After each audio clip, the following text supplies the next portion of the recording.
بسم اللہ الرحمن الرحیم۔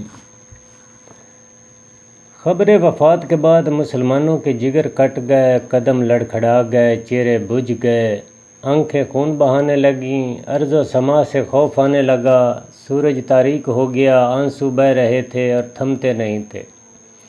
کئی صحابہ رضی اللہ تعالیٰ عنہ حیران و سرگردان ہو کر آبادیوں سے نکل گئے، کوئی جنگل کی طرف بھاگ گیا، جو بیٹھا تھا بیٹھا رہ گیا، جو کھڑا تھا اس کو بیٹھ جانے کا یارہ نہ ہوا۔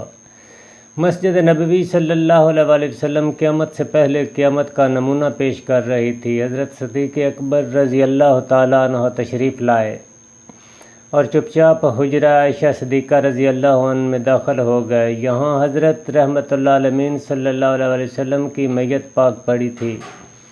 حضرت صدیق رضی اللہ تعالیٰ عنہ نے چہرہ اقدس سے کپڑا اٹھا کر پیشانی پر بوسہ دیا اور پھر چادر ڈھک دی اور رو کر کہا، حضور صلی اللہ علیہ وسلم پر میرے ماں باپ قربان، آپ صلی اللہ علیہ وسلم کی زندگی بھی پاک تھی اور موت بھی پاک ہے۔ واللہ اب آپ صلی اللہ علیہ وسلم پر دو موتیں وارد نہیں ہوں گی۔ اللہ نے جو موت لکھ رکھی تھی آج آپ نے اس کا ذائقہ چکھ لیا، اور اب اس کے بعد موت اب تک آپ صلی اللہ علیہ وسلم کا دامن نہ چھو سکے گی۔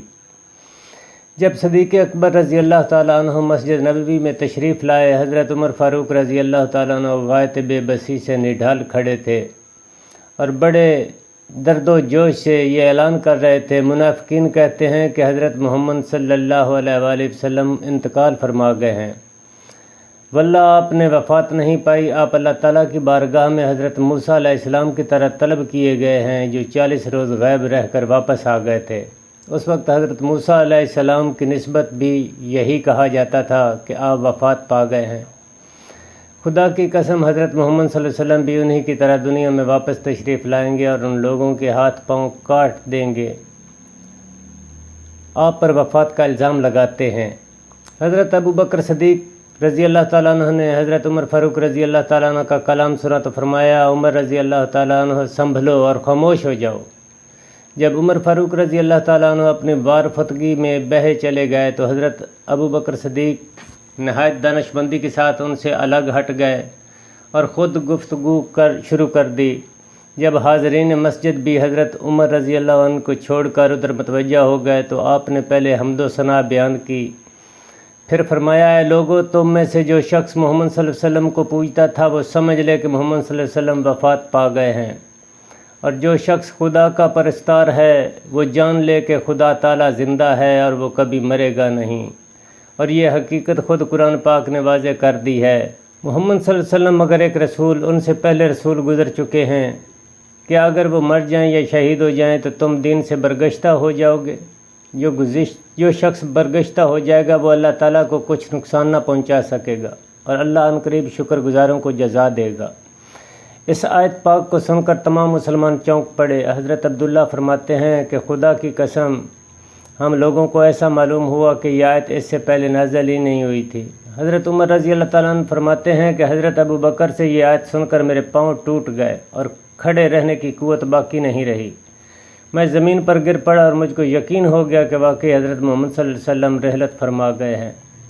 حضرت فاطمہ غم سے نڈھال تھیں اور فرما رہی تھیں، پیارے باپ نے دعوت حق کو قبول کیا اور فردوس بری میں نزول فرمایا۔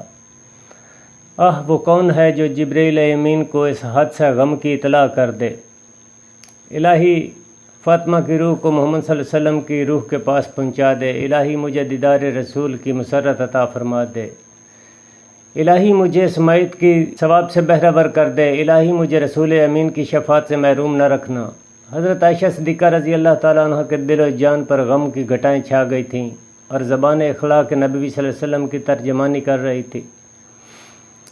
ہے وہ نبی جس نے تمول پر فقیری کو چن لیا، جس نے تونگری کو ٹھکرا دیا اور مسکینی قبول کر لی۔ وہ دین پر رسول جو امت عاصی کے غم میں ایک پوری رات بھی آرام سے نہ سویا۔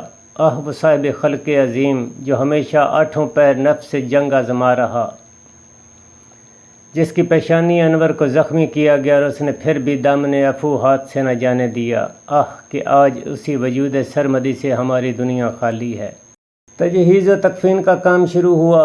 فضل بن عباس رضی اللہ تعالیٰ عنہ اور اسامہ بن زید رضی اللہ عنہ پر پردہ تان کر کھڑے ہو گئے۔ انصار نے دروازے پر پہنچ کر آواز دی کہ ہم رسول اللہ صلی اللہ علیہ وسلم کی آخری خدمت گزاری میں اپنا حصہ طلب کرنے آئے ہیں۔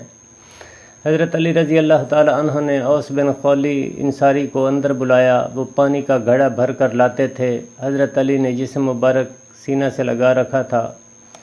حضرت عباس اور ان کے صاحبزادے جسم مبارک کی کروٹیں بدلتے تھے اور حضرت اسامہ بن زید رضی اللہ تعالیٰ عنہ اوپر سے پانی ڈالتے تھے۔ حضرت علی رضی اللہ عنہ غسل دے رہے تھے اور کہہ رہے تھے، میرے مادر پدر قربان، آپ کی وفات سے وہ دولت گم ہوئی ہے جو کسی دوسری موت سے گم نہیں ہوئی۔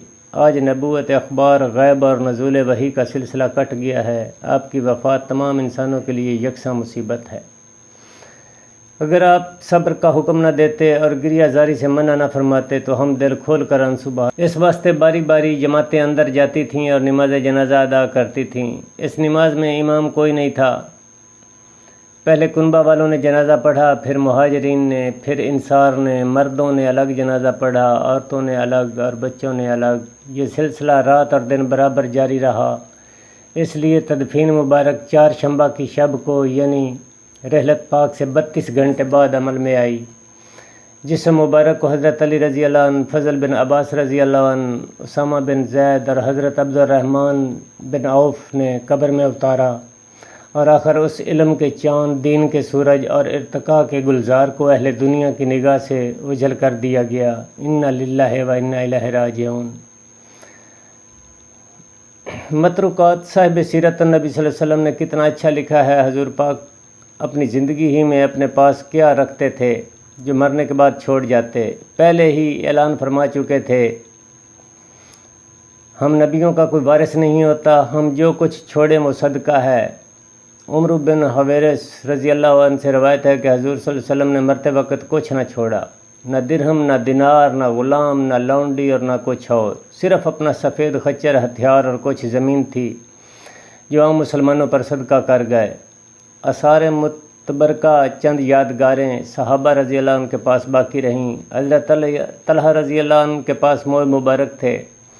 حضرت انس بن مالک کے پاس موئے مبارک کے علاوہ نالین مبارک اور ایک لکڑی کا ٹوٹا ہوا پیالہ تھا۔ ذوالفقار حضرت علی رضی اللہ عنہ کے پاس تھی۔ حضرت عائشہ رضی اللہ عنہ کے پاس وہ کپڑے تھے جن میں انتقال فرمایا۔ مہر منور اور عصائے مبارک حضرت صدیق اکبر رضی اللہ عنہ کو تفویض ہوئے۔ ان کے علاوہ سب سے بڑی نعمت اور دولت جو عرش عظیم سے بھی زیادہ بیش قیمت تھی، آپ اس پوری انسانیت کو عطا فرما گئے۔ نعمت عظیم اللہ کی کتاب قرآن ہے۔ اے لوگو، میں تم میں وہ چیز چھوڑ چلا ہوں کہ اگر اسے مضبوط پکڑ لوگے تو کبھی گمراہ نہ ہوگے۔ یہ اللہ کی کتاب قرآن ہے۔